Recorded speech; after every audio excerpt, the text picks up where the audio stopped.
Hello friends, welcome back to NS English Academy. This is Sonia. Guys, as you all know that my channel is completely dedicated to English literature. Basically guys, मेरी आज की video में मैं आप लोगों के साथ discuss करने वाली हूँ most important and renowned poet we studied in American literature Walt Whitman. Guys इनके पोइट्री कलेक्शन से आपको एवरी ईयर एग्जाम में क्वेश्चन देखने मिलता है. So we will discuss in detail in this video. Please stay tune with me till my video end, क्योंकि आपको बहुत कुछ मिलने वाला है from this single video. Okay, let's discuss brief about Walt Whitman. Right, so basically guys जो Walt Whitman है was an American poet, essayist and journalist हैं. एंड उनको वाइडली कंसीडर किया जाता है one of the most influential figure in American literature. Right, और अगर मैं उनके बेस्ट नॉन कलेक्शन की बात करूँ तो leaves of grass consider a ground breaking work that celebrate the individual nature and the interconnectedness of all people.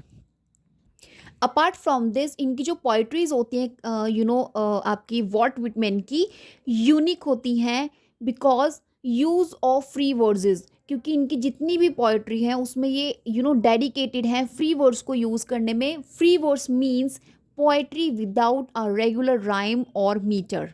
Right, and जितनी भी इनकी पोइट्रीज हैं एंड कलेक्शंस है उसमें एक्सप्लोर करते हैं ये themes like democracy, sexuality and the human body के बारे में ये ज़्यादातर बातें करते हैं.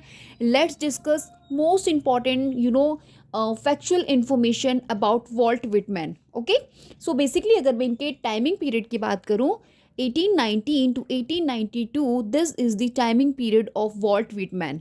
Okay, Walt Whitman was born in 1819 in Long Island, New York, right? And he was the first powerful poet, was called Pride of America. Right guys, Walt Whitman को consider किया जाता है pride of America because of his contribution in literature. Right, let's discuss ahead about Walt Whitman. He had limited formal education but was largely self taught. इनको बहुत ही ज़्यादा आप बोल सकते हो लिमिटेड फॉर्मल एजुकेशन इनको मिली थी, लेकिन जितना भी इन्होंने स्टडी किया था वो सेल्फ टॉट था. Right, developing deep love for literature, तो कहीं ना कहीं जो डेवलप हो रहा था इनका डीप डीप आप बोल सकते हैं लव फॉर लिटरेचर के लिए इनका डेवलप हो रहा था. एंड डेमोक्रेटिक आइडियल्स और ideas you guys can say कहीं ना कहीं ये डेवलप कर रहे थे when he studied at home. Right, let's discuss ahead about him. Whitman began his career as a journalist. There is no doubt to say कि इन्होंने अपना जो कैरियर स्टार्ट किया था एज ए जर्नलिस्ट स्टार्ट किया था. एंड इन्होंने work किया था फ्रॉम वेरियस न्यूज़पेपर्स में. इन्होंने फॉर वेरियस न्यूज़पेपर्स के लिए इन्होंने काम किया था. But The Brookline Eagle, this is the newspaper where he served as an editor. यहाँ पे इन्होंने एज ए एडिटर काम किया था. The Brooklyn Eagle, remember this fact क्योंकि वॉल्ट विटमैन से आपको मोस्टली क्वेश्चंस मिलते हैं इनके कलेक्शन से. इंफॉर्मेशन बेस्ड क्वेश्चंस आपको देखने मिलेंगे एग्जाम में.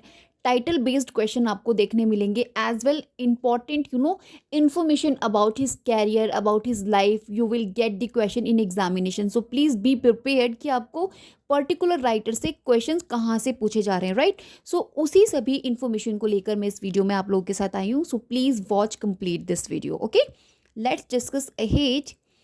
He is best known for his groundbreaking poetry collection Leaves of Grass. Remember guys, this is the groundbreaking poetry collection Leaves of Grass. यहाँ से आपको हमेशा क्वेश्चन देखने मिलता है because this is most important. Right, Walt Whitman को अगर हम स्टडी कर रहे हैं और अगर हमने उनके लीव ऑफ ग्रास को, दिस कलेक्शन को हमने अगर डिटेल्ड स्टडी नहीं किया, it means we have nothing study about him. Okay, so let's discuss in detail right about leaves of grass. Basically 1855 में which introduced free words to American literature. तो कहीं ना कहीं leaves of grass this collection के साथ इन्होंने introduce किया है आपके वॉल्ट विटमैन ने free words to American literature. Remember. Okay, now leaves of grass key information I'm just going to give you with these small points. Okay, leaves of Grass first published in 1855 means इसका जो first edition आया था वो 1855 में आया था with only 12 poems include in the original edition. जो अपनी ओरिजिनल एडिशन में 12 पोएम्स के साथ इनका फर्स्ट एडिशन आया था जो पब्लिश हुआ था 1855 में। Remember I am talking about leaves of grass, this is the collection of poetries. और इसका जो फर्स्ट एडिशन था वो 1855 में गाइज आपके आप पब्लिश हो रहा है with 12 poems, right, remember.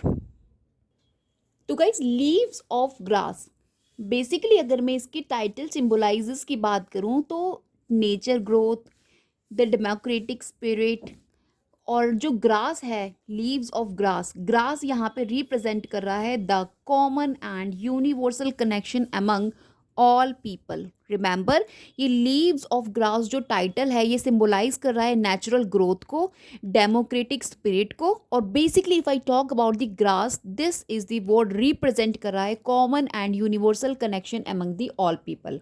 Let's discuss theme. वो कौन से थीम्स हैं जो इस पर्टिकुलर कलेक्शन में वॉल्ट विटमैन ने इंक्लूड किए एंड यू गाइस किन से एम्फेसाइज किया है किन किन थीम्स पर। सो वी स्टडीड, एक तो he talks about individuality, democracy, nature, the soul, sexuality and spirituality, so and so forth he discussed as a theme in the collection Leaves of Grass, right? Let's discuss style, इनका क्या style रहा है, what is the style of his collection। तो in this collection leaves of grass में इन्होंने basically Brock किया था traditional poetic forms. तो जितने भी इनकी पोम्स आपको मिलेंगे वॉल्ट विटमैन की, इन्होंने कहीं ना कहीं ही break down all the traditional forms of poetic. ये उनको नहीं एक्सेप्ट करते थे एंड इनको उन्होंने अपनी पोम्स के थ्रू कहीं ना कहीं ब्रेकआउट किया है ट्रेडिशनल पोएटिक फॉर्म्स को, right. And he always talks about free words, right, employing in his poems free words, जहाँ मैंने आपको बताया था there is no need of meter and rhymes, regular rhymes की जहाँ ज़रूरत नहीं होती है, called free words। तो बेसिकली इनकी सभी पोम्स आप देखेंगे जितनी भी है फ्री वर्ड्स में आपको देखने मिलेंगी in the collection leaves of grass, right. And most important thing about style of Walt Whitman writing, a conventional tone, conversational tone में ये बातें करते हैं। जितनी भी इनकी पोम्स हैं वो आपको कहीं ना कहीं एम्फेसाइज करेंगी कन्वर्सेशनल टोन, राइट। क्योंकि ऐसा वॉल्ट विटमैन को लगता है कि conversational tone this is the tone by which every human connect to another one. तो ऐसा इनको लगता है कन्वर्सेशनल टोन जो होती है वो एक ईजी वे होता है अपने कनेक्ट करने का, the body and the soul, right. And of course he talks about vivid imagery to make his poetry revolutionary। आपको पता है इनकी पोइट्री को रेवोल्यूशनरी भी कंसिडर किया जाता है। रीज़न, एक तो ये फ्री वर्ड्स की बात करिए, एक तो मॉडर्न पोइट्री में एक न्यू फ्री वर्ड्स लेकर ये आए अमेरिकन लिटरेचर में, एंड विविड इमेजरी को ये इंक्लूड करते हैं जिससे कि इनकी पोइट्री जो है वो क्या बन जाए, रेवोल्यूशनरी बन जाए। एंड इनकी पोइट्री रेवोल्यूशनरी बन रही है just because of its vivid imagery, right? Here guys I provide you notable poems include in this collection। basically I'm talking about Leaves of Grass।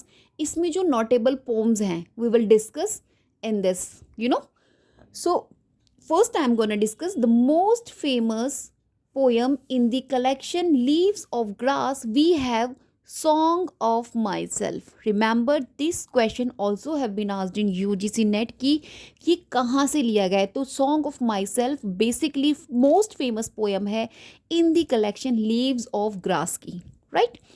and this poem song of my self, this poem reflect करती है विटमैन्स की transcendentalist ideals और ideas को and democratic vision को कहीं ना कहीं reflect कर रही है ये पोएम जो है song of myself. And written of course in free words, breaking from traditional poetic structure, as I told you this is the style of Walt Whitman's poems. And poem start आपकी हो रही है, I celebrate myself and sing myself, this is the beginning of the poem। This also can be asked in exam. और ये जो इसकी beginning line है वो क्या शो कर रही है, क्या रिप्रेजेंट कर रही है? Self awareness and self acceptance is representing in beginning lines of song of my self. Let's discuss about this poem more. This poem जो है आपकी guys song of my self divided into 52 sections. और जो 52 sections है symbolise कर रहे हैं the weeks of a year. एक साल में 52 वीक्स होते हैं, इसी को सिम्बोलाइज किया गया है in this particular poem song of myself from the collection leaves of grass. Remember, and here are 52 sections. Okay, basically guys जो विटमेंस के वर्क्स होते हैं, वॉल्ट विटमैन के, रिफ्लेक्ट करते हैं themes of democracy, equality, interconnectedness of life. ये कहीं ना कहीं इंटरकनेक्ट करना चाहते हैं लाइफ को एज वेल सोल को, right. So these are the आप देखेंगे रिफ्लेक्ट्स होते हैं थीम्स इन दी पोम्स और in the collections of Whitman. Okay, now I'm discuss second or another novel written by Walt Whitman in the collection Leaves of Grass. Another notable poem I'm just going to discuss. I Sing the Body Electric. Most important है title. Whitman's one of the most celebrated poems है from 1855 edition of Leaves of Grass. So guys मैं आपको बता दूँ ये जो Leaves of Grass है इसके इन्होंने मल्टीपल आप बोलेंगे एडिशंस इन्होंने दिए हैं अपनी लाइफ टाइम में, वॉल्ट विटमैन ने, जब तक कि इनकी डेथ नहीं हुई थी 1892 में, तब तक इसके एडिशंस आप देखेंगे मल्टीपल एडिशंस ये दे रहे थे आपके लीव्स ऑफ ग्रास के। तो this is the first edition जो कि आपका 1855 में आया था। एंड इस 85 वाले एडिशन में this novel not novel sorry poem I sing the body electric basically include थी। तो remember this fact I am just going to tell you, क्योंकि यहाँ से भी आपको क्वेश्चन बनता है कि किस एडिशन से बेसिकली पोएम और टाइटल लिया गया है, राइट। एंड बेसिकली मैंने यहाँ पे लिख दिया है, आप देख लीजिएगा। And poems collection originally include 12 poems in first edition. तो मैंने आपको as a before I told you कि जो इनका फर्स्ट एडिशन आया था लीव्स ऑफ ग्रास का 1855 में, इन विच 12 पोएम्स इन्होंने इंक्लूड की थी। And one of the I sing the body electric, this is the one of them, ये उनमें से एक है, राइट।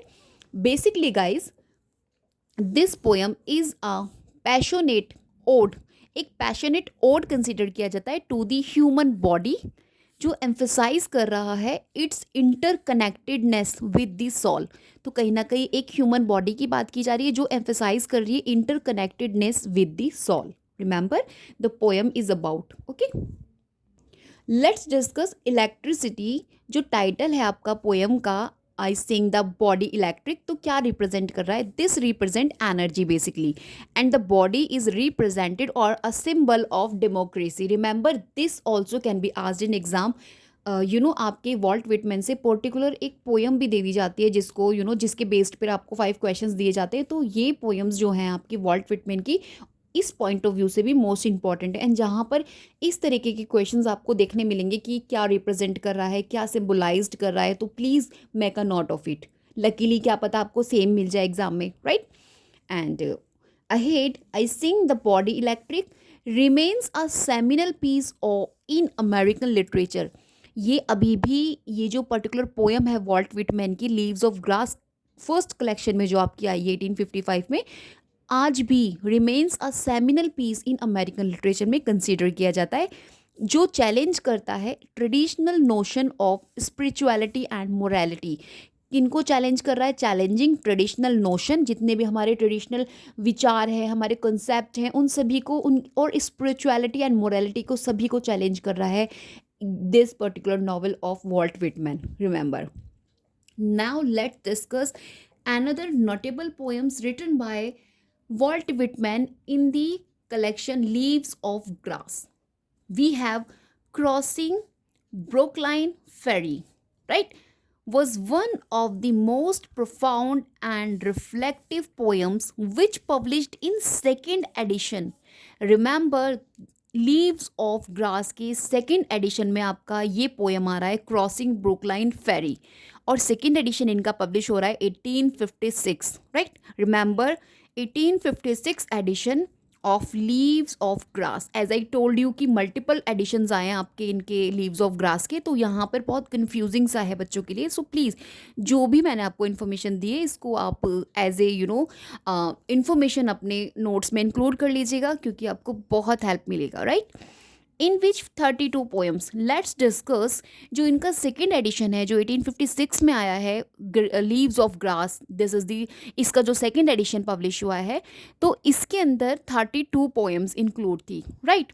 एंड फर्स्ट एडिशन में जो 1855 में आया था उसमें 12 पोएम्स के साथ आया था। एंड नेक्स्ट इसका जो एडिशन आया है 1856 में लीव्स ऑफ ग्रास का, include 52 poems, sorry 32 poems, remember, okay.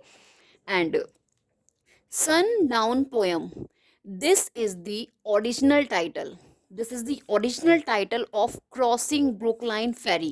ये जो Crossing Brookline Ferry है, this और इसका जो अगर original title आपसे पूछा जाएगा, then Sundown poem. This is the original title. Remember the fact I'm just mentioning here.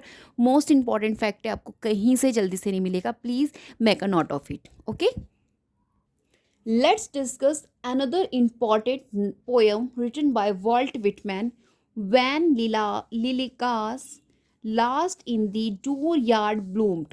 Most important poem है, is one of Whitman's most famous elegy, written in the response to the